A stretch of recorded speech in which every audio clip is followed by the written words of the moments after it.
Namo Namaha Bhavtam Sarvesham Hardam Swagatam. Welcome back to the channel Sanskrit Sopanam. I hope you are doing great. I am also good. And moving ahead in our Learning Sanskrit through Gita series, today we'll be covering the 58th shloka from the second chapter of Bhagavad Gita. I hope by now all of you are familiar with the running theme where Krishna is describing who is a Sthit Prajna person and what are his characteristic qualities, characteristic features.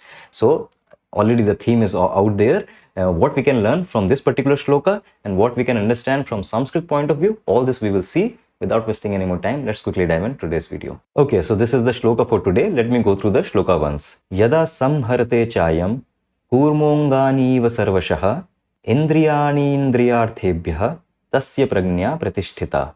Okay, so here is the original shloka, the Mula shloka, and this one is the Sandhi Vichcheda of the same shloka. What all Sandhis we can spot here? So very quickly we have these two padas cha ayam, and again this is the Savarna Dirgha Sandhi, due to which they are combining as chayam. Cha ayam chayam, Savarna Dirgha Sandhi. Okay, and moving on, we see another Sandhi that is happening here. Kurmaha Angani. What Sandhi is this? So this is the part of Utva Sandhi, where this Kurmaha, this is changing into Kurmu, and this A is getting hidden by this Avagraha Chinna. So this is again the part of Ukara Utva Sandhi. Kurmaha Angani, they are combining as Kurmongani. Okay.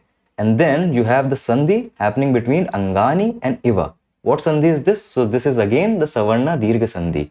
Angani Iva combining as Anganiva. Okay. So in all these three words, they combine together as Kurmonganiva. Okay. A combination of Ukara Utva Sandhi and Savarna Dirgha Sandhi. Okay. And then moving on, we see a Sandhi happening between these two padas. Again, this is the same Savarna Dirgha Sandhi. Indriyani Indriyarthebhyah, they are combining as Indriyani Indriyarthebhyah. Okay, both these Raswa I, they are getting replaced by a Dirgha I. That is the Dirgha Sandhi. Okay, and then there is a Sandhi happening between Indriyarthebhyah and Tasya.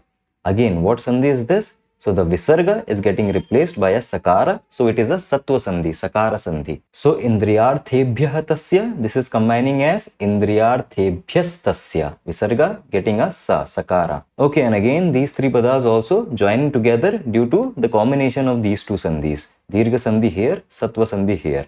Becoming a seemingly single word, Indriyani Indriyarthebhyas Tasya. Okay, again what all Sandhis I mentioned here, all those Sandhi rules and the entire word by word breakdown for this word is in the PDF sheet that you can download from the link in the description box. Now let us move on and start the decoding of the shloka. Okay, and as you can see, just like as we saw in the previous shloka where the theme was whose prajna is pratishtita, whose wisdom is well established. So that same thing is continuing here. That is why this statement is repeating. Tasya prajna pratishtita. His wisdom is well established. Okay, and who is this his? What kind of person is this? That is described in the verse. Okay, so it is the same theme, same structure as the previous shloka. And just like previous shloka, I am starting with this Kridanta Pratishtita. Pratishtita again means something is firm, something is well established. This same pada was there in the previous shloka, so I am not going to repeat the grammar part of it. Okay, both these padas we have already covered in the previous shloka. So, Prajna Pratishtita. But then again the question is Kasya Prajna Pratishtita, whose wisdom is firm, that what kind of person we are dealing with. And now Krishna says Yada Ayam Samharte, that now he is giving this situation that Yada, when Ayam, he, Samharte, withdraws. Okay, so Yada, this is the Avyaya, this is the indeclinable. That means when Ayam, this is coming from Idam Sarvanama. Idam Sarvanama is used to represent this. And this Ayam is the first case, Prathama Vibhakti and singular, Ekvachanam form and in Pullinga, in masculine gender. See, basically this Ayam can be translated as this person, or it can be translated as he. Who is this Ayam pointing to? So basically in all these shlokas, he is talking about a person in a general sense. That person is the Sthita Prajna person. That person is a Muni. So this Ayam is also just implicitly pointing towards that. Okay, that is why I have taken the translation of Ayam as he. Okay, Yada Ayam, when a Muni, when a Sthit Prajna person, basically when such a person. Okay, and Samharate. So Samharate, this is a Kriya Pada which is coming from the combination of Sam Upsarga and Hri Dhatu. See, Hri Dhatu basically means to take away. And along with this Upsarga Sam, the meaning now becomes to collect. to accumulate or to withdraw. Okay, to withdraw, this will suit better in the context of the shloka, as you will see when we decode further. We have this word, no, samharan. So samharan basically means accumulation, collection. So sam plus hri, to collect, to withdraw in that sense. And for this kriya pada, the form is again lat lakara, that is present tense, prathama purusha and ekvachanam. And as you can see, this is the atmanepadi form. Okay, samharte, samharete, samharante. Okay, just like sevate, sevete, sevante. So this ending tells us it is a atmanepadi form. Okay, and the meaning is that when some person, or in this case, yada ayam samharte, when he withdraws. Okay, so I hope these padas are clear. But then let us complete the sentence. So, kani samharte, that when a person withdraws, what? Kani samharte.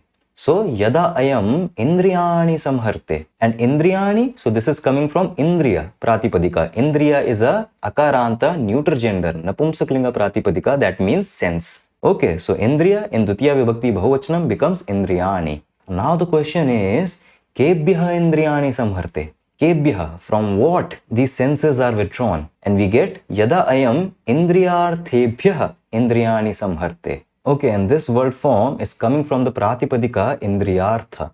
See, indriyartha, this basically means something that is for the indriya, something that is for the consumption of indriya. That is this indriyartha. This is also a samasa. Indriyaya idam indriyartha. Basically, when you see any word which is ending with this artha, okay, so this artha basically gives the feeling of fourth case. This artha basically denotes something is for the sake of something else. So indriyartha, something which is for the indriya. And what is for the indriya? The sense objects. All the vishaya, all the objects that are available for the senses. So the sense objects, they are being denoted with this word indriyartha. That is the pratipadika here.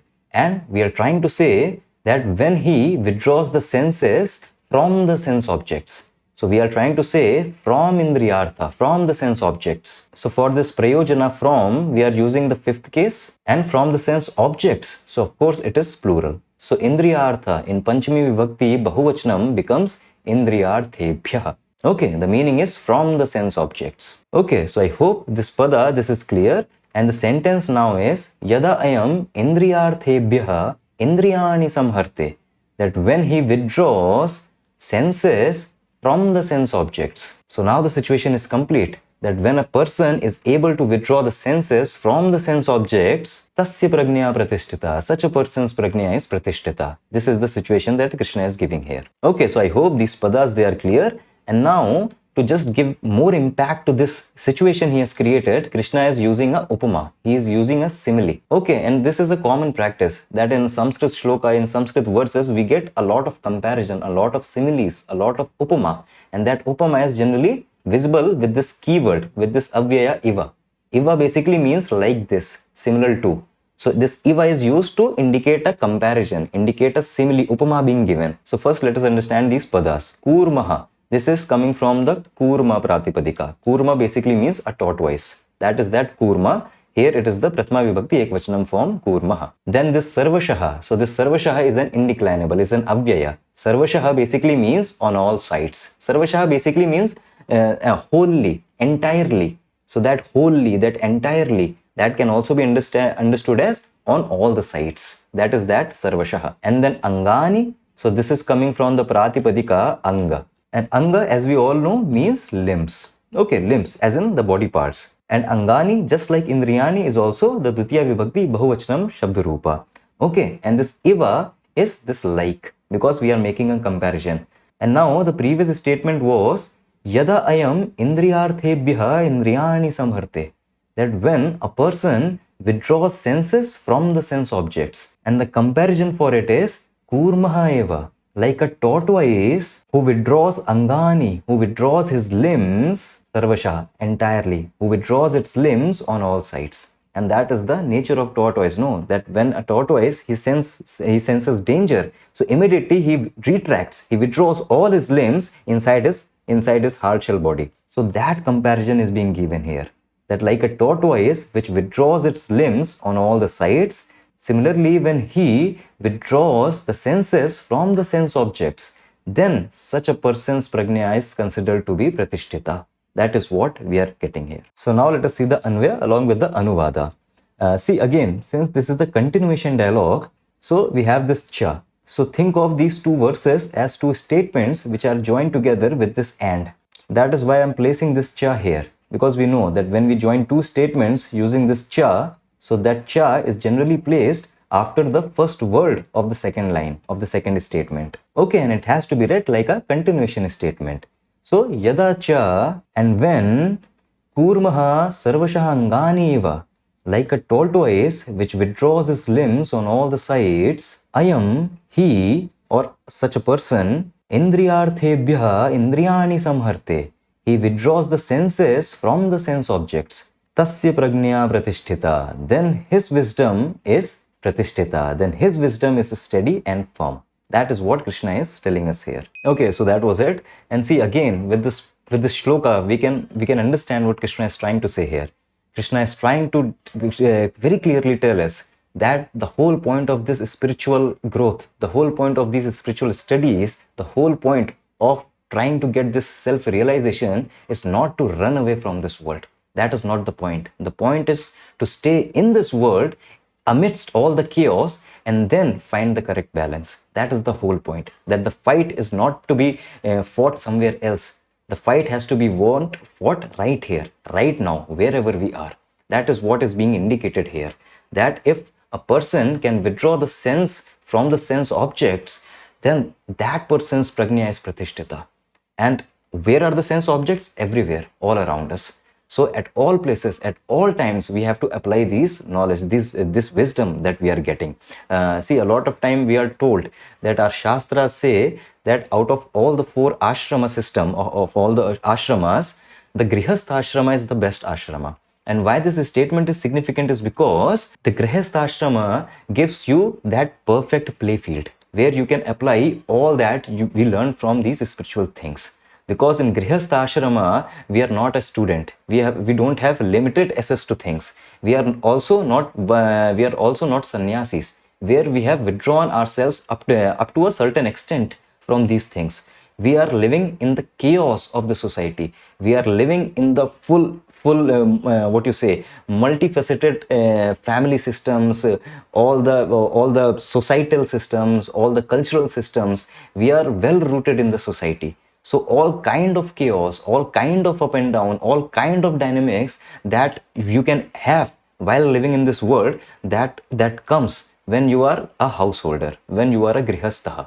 So that gives us a perfect play field to apply whether we are actually growing in our spiritual journey or not. Because that is the thing that we all know, that we have to remain unattached. And it is easy to remain unattached when we don't have the sense objects around us. But can we still remain unattached when we are surrounded by all the sense objects? Can we still remain undisturbed when we are surrounded by the chaos of society and of the family systems, of all the dynamics that each relationship brings? So that is the whole thing. That can we apply those things here? Because again, the fight has to be fought right here, right now. And that is what Krishna is telling. And then as to how we can develop this knack of withdrawing the senses from the sense objects, well, the answer is this entire Bhagavad Gita and whatever he is talking about. That when we understand the true nature of things, when we understand that the true joy is not in that sense object or that sense object, when we understand that all the joy and all the sorrows, everything is the creation of our own mind, so then we are able to see the bigger picture, and then we can develop this knack to be able to withdraw the senses from the sense objects, because we know that we can keep on getting sensual joys from the sense objects. We can keep on getting those temporary sensual joys. But if we can turn inward and if we can find that joy within ourselves, Atmanyevatmana tushtaha, if we can become that, if we can become a sthit prajna person, and then such a yogi, such a person is not guided by his senses, rather he guides the senses. Okay, and then he's able to withdraw at will his senses from the sense objects. Okay, so that was it.